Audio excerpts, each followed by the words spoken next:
ভারতের স্বাধীনতাকামী খালিস্তানপন্থী শিখ নেতা হরদীপ সিং নির্জনের হত্যাকাণ্ডের বিষয়ে সরাসরি ভারত জড়িত এবং ভারতের গোয়েন্দা সংস্থা র জড়িত, এটা স্পষ্ট হয়ে গিয়েছে ইতোমধ্যে। এমনকি কানাডায় এই বিষয়ে বিচারাধীনও রয়েছে।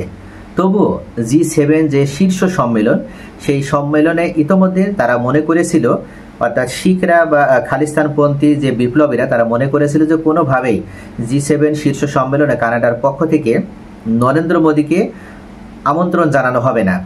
কিন্তু সকল জল্পনা কল্পনার অবসান ঘটিয়ে কানাডার প্রধানমন্ত্রী কার্নির উনি অবশেষে নরেন্দ্র মোদীকে এই G7 শীর্ষ সম্মেলনে যোগদানের জন্য আমন্ত্রণ জানিয়েছে। আর এর পরপরই খালিস্তানপন্থী শিখ নেতারা তারা ফুঁসে উঠেছে এবং তারা ক্ষুব্ধ প্রতিক্রিয়া ব্যক্ত করেছে। G7 শীর্ষ সম্মেলনে যোগ দিতে প্রধানমন্ত্রী নরেন্দ্র মোদী আমন্ত্রিত হবেন কিনা, অবশেষে সেই জল্পনার অবসান ঘটল। কানাডার প্রধানমন্ত্রী মার্ক কার্নি গতকাল শুক্রবার ফোন করেন নরেন্দ্র মোদীকে। 15 থেকে 17 জুন সম্মেলনে উপস্থিত থাকার জন্য তাকে আমন্ত্রণ জানানো হয়। গতকাল রাতেই সামাজিক যোগাযোগ মাধ্যমে সেই খবর দিয়ে মোদী লেখেন, কানাডার প্রধানমন্ত্রী মার্ক কার্নির ফোন পেয়ে আমি আনন্দিত। নির্বাচনে জয়ের জন্য অভিনন্দন ও সম্মেলনে যোগদানের আমন্ত্রণ জানানোর জন্য তাকে ধন্যবাদ জানিয়েছি। G7 সম্মেলনে যোগ দিতে আমি উন্মুখ। তবে নরেন্দ্র মোদীকে আমন্ত্রণ জানানোর জন্য কানাডায় বসবাসকারী শিখ সম্প্রদায়ের একাংশে রোষানলে পড়েছেন প্রধানমন্ত্রী কার্নি। অভিবাসী শিখ সম্প্রদায়ের মধ্যে যারা স্বাধীন খালিস্তানের সমর্থক, তারা এই কারণে প্রধানমন্ত্রী কার্নি সমালোচনা করছেন। তাদের অভিযোগ, শিখ নেতা হরদীপ সিং নির্জনের হত্যাকাণ্ডে জড়িত থাকার অভিযোগ আছে ভারত সরকারের উপর। তদন্তও চলছে। আর এই অবস্থায় ভারতের প্রধানমন্ত্রীকে আমন্ত্রণ জানানো উচিত হয়নি। খালিস্তানপন্থী শিখ সম্প্রদায়ের এই অসন্তোষ ও যুক্তি নিয়ে প্রশ্ন করা হলে প্রধানমন্ত্রী কার্নি বিষয়টি এড়িয়ে যাওয়ার চেষ্টা করেন। রয়টার্সের প্রতিবেদন অনুযায়ী প্রধানমন্ত্রী কার্নি ওই প্রশ্নের জবাবে বলেছেন, অভিযোগটি বিচারাধীন, আর বিচারাধীন বিষয় নিয়ে মন্তব্য করাও সমীচীন নয়। কানাডার আলবের্তার কানান্সিসকে বসছে 51তম G7 শীর্ষ সম্মেলন। গোষ্ঠীভুক্ত দেশগুলো ছাড়াও প্রতিবার অন্য কয়েকটি দেশকে সম্মেলনে যোগ দেওয়ার আমন্ত্রণ জানানো হয়। গত 6টি সম্মেলনে ভারত বিশেষ আমন্ত্রিত হিসেবে যোগ দিয়েছে। কানাডা এবার এই সম্মেলনের উদ্যোক্তা, কিন্তু সে দেশের সাবেক সরকারের আমলে নির্জন হত্যাকাণ্ডকে কেন্দ্র করে ভারত কানাডা দ্বিপক্ষীয় সম্পর্কের অবনতি ঘটে। সাবেক প্রধানমন্ত্রী জাস্টিন ট্রুডো পার্লামেন্টে দাঁড়িয়ে ওই হত্যায় ভারতের জড়িত থাকার বিষয়ে সন্দেহ প্রকাশ করেছিলেন, যদিও ভারত তা অস্বীকার করেছিল। সেই থেকে দুই দেশের সম্পর্ক তলানিতে। দুই দেশেই পাল্টাপাল্টি কূটনৈতিক বহিষ্কার করে। পরবর্তী সময় নির্বাচনে নতুন সরকার গঠিত হয়। নির্বাচনে জয়লাভের পর প্রধানমন্ত্রী মার্ক কার্নিকে অভিনন্দন জানান মোদী। পররাষ্ট্রমন্ত্রী এস জয়শঙ্কর ফোন করেন সে দেশের পররাষ্ট্রমন্ত্রী ভারতীয় বংশোদ্ভূত অনিতা আনন্দকে।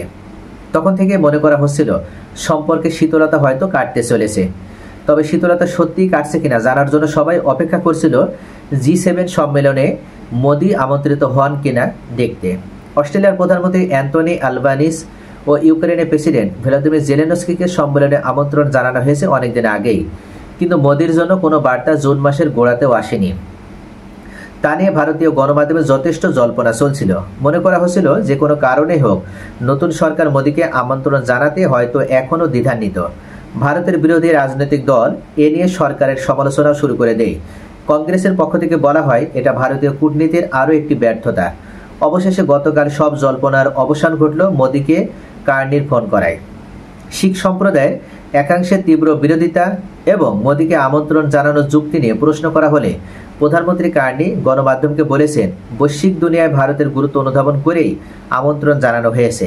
তিনি বলেন, ভারত বিশ্বের 5ম বৃহৎ অর্থনীতি, সবচেয়ে জনবহুল রাষ্ট্র, বৈশ্বিক সাপ্লাই চেইনের কেন্দ্রে তা অবস্থান, সেই কারণেই তাদের আমন্ত্রণ জানানো হয়েছে। কার্নির এই যুক্তি অবশ্য অনুমোদন করেনি সে দেশে বসবাসকারী শিখ সম্প্রদায়ের একাংশ। শিখ সম্প্রদায়ের এই একাংশ তারা মনে করে সরাসরি নির্জনের হত্যাকাণ্ডের সাথে ভারত জড়িত ছিল, প্রধানমন্ত্রী নরেন্দ্র মোদী জড়িত ছিল, যার কারণে নরেন্দ্র মোদী এই মুহূর্তে যদি G7 শীর্ষ সম্মেলনে যোগ দেন, সেক্ষেত্রে নির্জনের হত্যাকাণ্ডকেই মূলত বিতর্কিত করা হচ্ছে।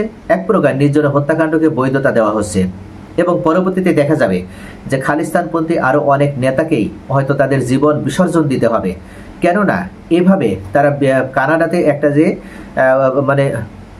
নিরাপদ পরিবেশ তৈরি করেছিল এবং খালিস্তানপন্থী আন্দোলনের নেতারা কানাডায় অবস্থান করে তারা ভারতের ভিতর থেকে খালিস্তানকে স্বাধীন করার জন্য এতদিন তারা যে আন্দোলন সংগ্রাম করে আসছিল, সেই আন্দোলন সংগ্রামের হয়তো ইতি ঘটবে। এমনকি ভারত সরকার চেষ্টা করবে কানাডায় অবস্থিত খালিস্তানপন্থী নেতাদেরকে এভাবে গুপ্ত হত্যার মাধ্যমে খালিস্তানপন্থী আন্দোলনকে পুরোপুরিভাবে দমন করতে বা স্থগিত করতে, এবং সেক্ষেত্রে তারা একের পর এক চেষ্টা চালিয়েও যাবে।